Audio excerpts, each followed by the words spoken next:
আগে বলো আজকে রোদটা কেমন উঠেছিল? আমাদের এখানে তো বাঁকুড়াতে প্রচুর রোদ উঠেছিল। যাই হোক, হাই হ্যালো এভরিওয়ান, সবাই কেমন আছো? আশা করছি সবাই খুব ভালো আছো আর আমিও ভালো আছি। তো আজকের দেখো কী কী রান্না করবো সেটাই তোমাদের সঙ্গে দেখাতে এসেছি। এই যে সেই শাক, যেই শাকটা দুপুরবেলা রান্না করে তোমাদের দেখেছি, অনেকে অনেক রকমের শাক বলেছো, কিন্তু কোনোটাই ঠিক হয়নি, অনেকে বলতেই পারোনি। এখানে হচ্ছে আমডাল বসেছি, আমডাল ফুটছে।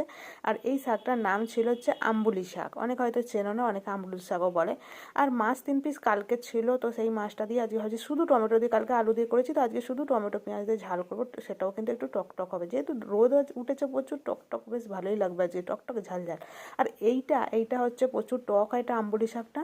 এতে সর্ষে আর শুকনো লঙ্কা ফোড়ন দিতে, আর আমি কাঁচা লঙ্কা দিই, কারণ আমার একটু ঝাল ঝাল খেতে ভালো লাগে। আর এই যে মাছের ঝালটা ফুটছে, টক ডাল দিয়ে খাওয়ার জন্য ভাতের মধ্যে আলু সিদ্ধও দিয়ে দিয়েছি। আর আমি জানো তো আজকে 75% ভাত তো শুধু এইটা দিয়ে খেয়েছি, জানো তো। আর 25% খেয়েছি টক ডাল দিয়ে, আর এক্সট্রা 1 হাতা ভাত নিয়েছিলাম শুধু মাছের ঝাল দিয়ে খাওয়ার জন্য। তো যাই হোক, ভিডিওটা কেমন লাগলো অবশ্যই কিন্তু কমেন্ট করে জানিও।